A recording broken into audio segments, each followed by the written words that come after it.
നമസ്കാരം. United skills academy നൽകുന്ന English language കോഴ്സിൻ്റെ പുതിയൊരു ക്ലാസ്സിലേക്ക് എല്ലാവർക്കും ഹാർദവമായ സ്വാഗതം. ഇന്ന് ഈ സെഷനിൽ നമ്മൾ പറയാൻ പോകുന്നത് ഇംഗ്ലീഷ് പഠിച്ചാലുള്ള ഗുണങ്ങളെക്കുറിച്ചാണ്. ഇംഗ്ലീഷ് പഠിക്കാൻ പോകുന്ന ഓരോരുത്തരും ആ ഭാഷയുടെ ഒരു ഡെൻസിറ്റി, അതിൻ്റെ ഗ്രാവിറ്റി ഒക്കെ മനസ്സിലാക്കിയിരിക്കണം. അതിൻ്റെ പ്രാധാന്യം എത്രമാത്രം ഉണ്ടെന്ന് കൃത്യമായിട്ട് മനസ്സിലാക്കിയിട്ട് വേണം അത് പഠിക്കാൻ ഇറങ്ങാൻ. അപ്പോൾ പഠിക്കുന്ന ഓരോ പഠിതാവും കൃത്യമായിട്ട് എന്താണ് ഈ ഭാഷയുടെ പ്രൊഡക്ടിവിറ്റി, അതിൻ്റെ പ്രാധാന്യം എന്താണെന്ന് കൃത്യമായിട്ട് മനസ്സിലാക്കണം. അതിന് വേണ്ടിയിട്ടാണ് ഈ സെഷൻ നമ്മൾ നൽകിയിട്ടുള്ളത്. ഇംഗ്ലീഷ് ഭാഷയുടെ പ്രാധാന്യവും അതുകൊണ്ട് നിങ്ങൾക്ക് കിട്ടുന്ന ബെനിഫിറ്റും എല്ലാം വിശദമായിട്ട് ഈ ക്ലാസ്സിലൂടെ പറയുകയാണ് ചെയ്യുന്നത്. ഇംഗ്ലീഷ് ഭാഷ പഠിക്കുന്നതിലൂടെ ഒരുപാട് ഗുണങ്ങൾ നമുക്ക് ലഭിക്കുന്നുണ്ട്. അത് പേഴ്സണലായിട്ടും അതുപോലെ പ്രൊഫഷണലായിട്ടും വ്യക്തിപരമായിട്ട് ഒരുപാട് ഗുണങ്ങളുണ്ട്. അതുപോലെ നമ്മുടെ പ്രൊഫഷണൽ ലൈഫിലും ഒരുപാട് ഗുണങ്ങളുണ്ട്. അപ്പോൾ എന്തൊക്കെയാണ് ആ പേഴ്സണൽ ആൻഡ് പ്രൊഫഷണൽ ബെനഫിറ്റ്സ്, അതായത് വ്യക്തിപരവും പ്രൊഫഷണൽ പരമായിട്ടുള്ള ഗുണങ്ങൾ എന്തൊക്കെയാണ് എന്ന് വിശദമായിട്ട് പറയാൻ പോവുകയാണ്. ആദ്യമായിട്ട് പറയാനുള്ളത് ഗ്ലോബൽ കമ്മ്യൂണിക്കേഷനാണ്. ഒരു അന്താരാഷ്ട്ര സമൂഹത്തിൽ സംവദിക്കുന്ന സമയത്ത്, അതായത് ഒരു വിദേശിയെ ഇവിടെ വന്ന് സംവദിക്കുന്ന സമയത്ത് അദ്ദേഹം യൂസ് ചെയ്യുന്ന ലാംഗ്വേജ് എന്ന് പറഞ്ഞാൽ അത് ഇംഗ്ലീഷ് ആയിരിക്കും. കാരണം ഇംഗ്ലീഷ് എന്ന് പറയുന്നത് എല്ലാവർക്കും യൂണിവേഴ്സലായിട്ട് എല്ലാവർക്കും മനസ്സിലാവുന്ന ഒരു ഭാഷയാണ് ഇംഗ്ലീഷ്. അതൊരു ഗ്ലോബൽ കമ്മ്യൂണിക്കേഷൻ വേണ്ടിയിട്ട് ഉപയോഗിക്കുന്നത്, അതായത് ആഗോളതലത്തിൽ ആശയവിനിമയം നടത്താൻ, മറ്റുള്ളവരുമായി സംവദിക്കാൻ, സംസാരിക്കാനും ആശയങ്ങൾ കൈമാറാനൊക്കെ ഉപയോഗിക്കുന്ന ഭാഷയാണ് ഇംഗ്ലീഷ്. ഇൻ്റർനാഷണൽ ബിസിനസ് രംഗത്ത്, അതായത് ഇപ്പോൾ ഗ്ലോബൽ ബിസിനസ് അല്ലെങ്കിൽ ഗ്ലോബൽ കൊമേഴ്സ് എന്നൊക്കെ പറയും, ഇൻ്റർനാഷണൽ ലെവലിൽ വ്യാപാരം നടത്തുന്ന സമയത്ത്, ബിസിനസ് നടത്തുന്ന സമയത്തൊക്കെ ഇംഗ്ലീഷാണ് പ്രഥമ ഭാഷയായിട്ട് ഉപയോഗിക്കുന്നത്. അതുകൊണ്ട് തന്നെ ഇംഗ്ലീഷിൽ നിങ്ങൾക്ക് നല്ല പ്രൊഫിഷ്യൻസി ഉണ്ടെങ്കിൽ, നല്ല കഴിവുണ്ടെങ്കിൽ, അത് നിങ്ങൾക്ക് ഇൻ്റർനാഷണൽ ബിസിനസ് പരിസ്ഥിതിയിൽ നന്നായിട്ട് കമ്മ്യൂണിക്കേഷൻ ചെയ്യാനുള്ള ഒരു കഴിവ് വർദ്ധിപ്പിക്കാൻ സാധിക്കും. അതുപോലെ ട്രാവൽ ചെയ്യുന്ന സമയത്ത്, യാത്ര ചെയ്യുന്ന സമയത്ത് എല്ലാ ആളുകളും സംസാരിക്കുന്നത് ഇംഗ്ലീഷ് ആയിരിക്കും. കാരണം എല്ലാവർക്കും ഇതറിയാം. എല്ലാവർക്കും സാർവത്രികമായി അറിയുന്ന ഭാഷ അത് ഇംഗ്ലീഷ് ഭാഷ തന്നെയാണ്. അതുകൊണ്ട് തന്നെ ഗ്ലോബൽ കമ്മ്യൂണിക്കേഷൻ രംഗത്ത്, ആഗോള ആശയവിനിമയ രംഗത്ത് ഇംഗ്ലീഷിന് വളരെയധികം പ്രാധാന്യമുണ്ട് എന്ന് മനസ്സിലാക്കാം. യാത്ര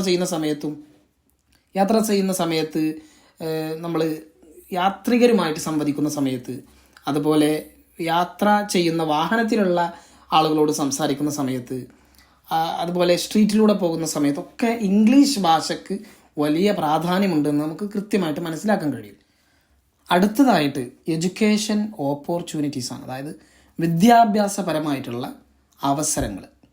വിദ്യാഭ്യാസപരമായിട്ടുള്ള അവസരങ്ങൾ എന്ന് പറയുമ്പോൾ ഒന്നാമത് അക്കാദമിക് ആക്സസ് ആണ്. അതായത് ഒരുപാട് അക്കാദമിക് ആയിട്ടുള്ള വിദ്യാഭ്യാസപരമായിട്ടുള്ള റിസോഴ്സുകൾ, അതുപോലെ സ്റ്റഡി മെറ്റീരിയൽസ് എല്ലാം ഇംഗ്ലീഷിലാണ് ലഭ്യമാകുന്നത്. നിങ്ങൾ ഇംഗ്ലീഷിൽ ഒരു സ്റ്റഡി മെറ്റീരിയൽ എന്തെങ്കിലും, ഇപ്പോൾ ഉദാഹരണത്തിന് IT മായി ബന്ധപ്പെട്ട അല്ലെങ്കിൽ ഒരു CCTV ഒരു കോഴ്സ്, അതുമായി ബന്ധപ്പെട്ട എന്തെങ്കിലുമൊക്കെ ഒന്ന് സെർച്ച് ചെയ്ത് നോക്കിക്കഴിഞ്ഞാൽ അതിൻ്റെ സ്റ്റഡി മെറ്റീരിയൽ ആയിട്ടുള്ള അതിൻ്റെ പുസ്തകങ്ങൾ, അതിൻ്റെ PDF നോട്ട്സ് ഒക്കെ കിട്ടുന്നത് കംപ്ലീറ്റ്ലി ഇംഗ്ലീഷിലായിരിക്കും. അത് എന്തുകൊണ്ടാണ്? ഇംഗ്ലീഷിലല്ലാത്തതുകൊണ്ട്, ഇല്ല എന്നല്ല, ഇംഗ്ലീഷിലായിരിക്കും കൂടുതൽ നിങ്ങൾക്ക് ലഭിക്കുക. അപ്പോൾ നമുക്ക് ഇതിൽ നിന്ന് മനസ്സിലാക്കേണ്ടത് എന്താണ്? അധിക അക്കാദമിക് റിസോഴ്സുകളും ഒക്കെ കിട്ടുന്നത് ഇംഗ്ലീഷിലാണ്. അപ്പോൾ നമുക്ക് ഇംഗ്ലീഷിൽ കിട്ടിയാൽ അത് വായിച്ച് മനസ്സിലാക്കണമെന്നുണ്ടെങ്കിൽ ഇംഗ്ലീഷ് പഠിച്ചിരിക്കണം. അപ്പോൾ ഇംഗ്ലീഷ് പഠിച്ചു കഴിഞ്ഞാൽ കിട്ടുന്ന ഗുണങ്ങളാണല്ലോ നമ്മൾ പറയുന്നത്. അപ്പോൾ ഒരുപാട് രാജ്യങ്ങളിൽ അവരുടെ എഡ്യൂക്കേഷണൽ കോണ്ടന്റുകൾ നമുക്ക് ആക്സസ് ചെയ്യാനും അത് വായിക്കാനും അത് മനസ്സിലാക്കാനൊക്കെ ഈസി ആയിട്ട് സാധ്യമാക്കുന്ന ഭാഷ അത് ഇംഗ്ലീഷ് ഭാഷയാണ്. അതുപോലെ വിദേശ രാജ്യങ്ങളിൽ പോയിട്ട് നിങ്ങൾ പഠനം നടത്തുക, സ്റ്റഡി അബ്രോഡ് എന്ന് പറയും. വിദേശ രാജ്യങ്ങളിൽ പോയിട്ട് പഠിക്കണമെന്നുണ്ടെങ്കിൽ തീർച്ചയായിട്ടും ഇംഗ്ലീഷ് നിർബന്ധമാണ്. വലിയ വലിയ രാജ്യങ്ങളിലൊക്കെ ഇംഗ്ലീഷാണ് അവരുടെ ഒരു പ്രധാനപ്പെട്ട ലാംഗ്വേജ് ആയിട്ട് ഉപയോഗിക്കുന്നത്. അവരുടെ നാട്ടുഭാഷ ഉണ്ടെങ്കിൽ പോലും കമ്മ്യൂണിക്കേഷന് വേണ്ടിയിട്ട് ഗ്ലോബലി അത് അവർ ഉപയോഗിക്കുന്ന ഭാഷ, ഒരു ആഗോളപരമായിട്ട് അവർ ഉപയോഗിക്കുന്ന ഭാഷ അത് ഇംഗ്ലീഷ് തന്നെയാണ്. അപ്പോൾ വലിയ വലിയ യൂണിവേഴ്സിറ്റിയിലൊക്കെ അത് അവരുടെ ലാംഗ്വേജ് ഓഫ് ഇൻസ്ട്രക്ഷൻ എന്ന് പറയും, അതായത് അവർ നിർദ്ദേശം നൽകുന്ന ഭാഷ അത് ഇംഗ്ലീഷ് ആയിരിക്കും. നിർദ്ദേശം നൽകുന്ന ഭാഷ എന്ന് പറയുന്ന സമയത്ത് അതെന്താണ്?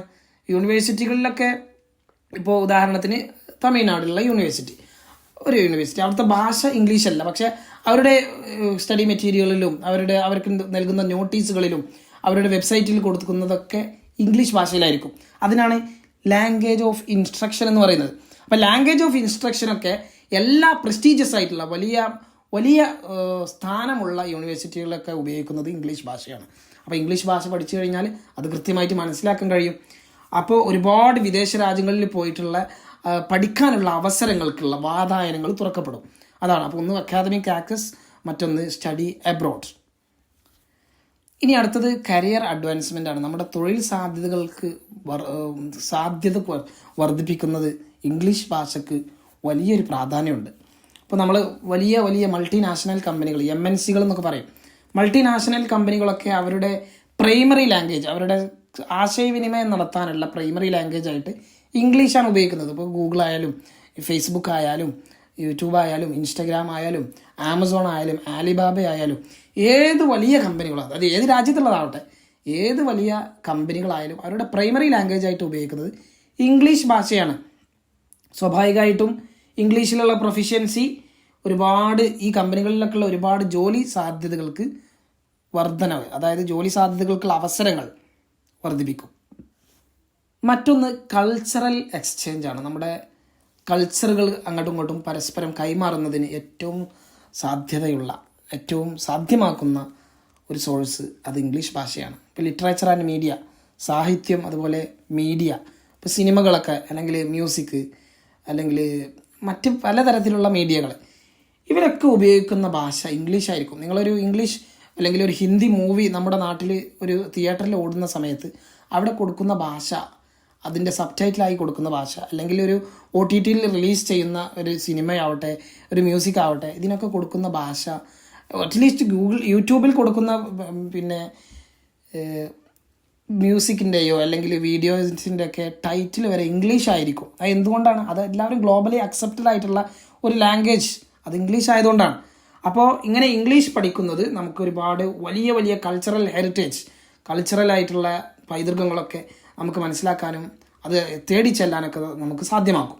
അതുപോലെ സോഷ്യൽ ഇൻട്രാക്ഷൻ, അതായത് സാമൂഹികപരമായിട്ടുള്ള ഇടപെടലുകൾക്ക് ഏറ്റവും കൂടുതൽ സ്വാധീനമുള്ള ഭാഷ, മറ്റുള്ളവരുമായി സംസാരിക്കാനും അവരുടെ സംസ്കാരങ്ങളെ മനസ്സിലാക്കിയെടുക്കാനും അവരുടെ ആശയവിനിമയങ്ങളിൽ അവരുമായി സംവദിക്കുന്ന സമയത്ത് അവരുടെ കോൺവെർസേഷനിലൊക്കെ പാർട്ടിസിപ്പേറ്റ് ചെയ്യാനൊക്കെ ഇംഗ്ലീഷ് ഭാഷ പഠിച്ചാൽ സാധ്യമാകും. ഇതൊക്കെ എല്ലാവർക്കും അറിയുന്ന കാര്യമാണ്.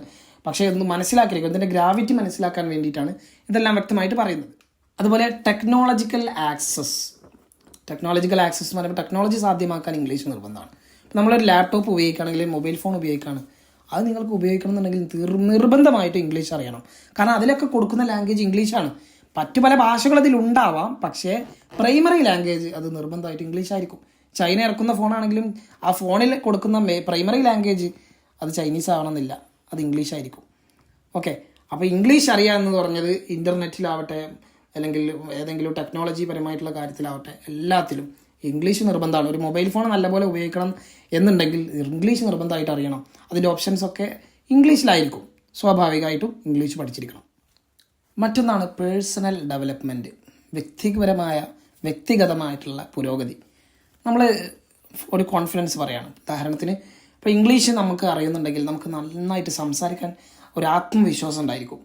ഇംഗ്ലീഷ് അറിയുന്നുണ്ടെങ്കിൽ ഇപ്പോൾ ഇൻ്റർവ്യൂവിലൊക്കെ ആളുകൾ സംസാരിക്കുമ്പോൾ ഇംഗ്ലീഷ് അറിയുന്നില്ലെങ്കിൽ പോലും ഇംഗ്ലീഷ് അറിയുന്നത് പോലെ നടിക്കും. അതെന്തിനാണ്? അവരുടെ ഒരു കോൺഫിഡൻസ് വർദ്ധിപ്പിക്കാൻ ഇംഗ്ലീഷ് നന്നായിട്ട് അവരെ സഹായിക്കുന്നുണ്ട്.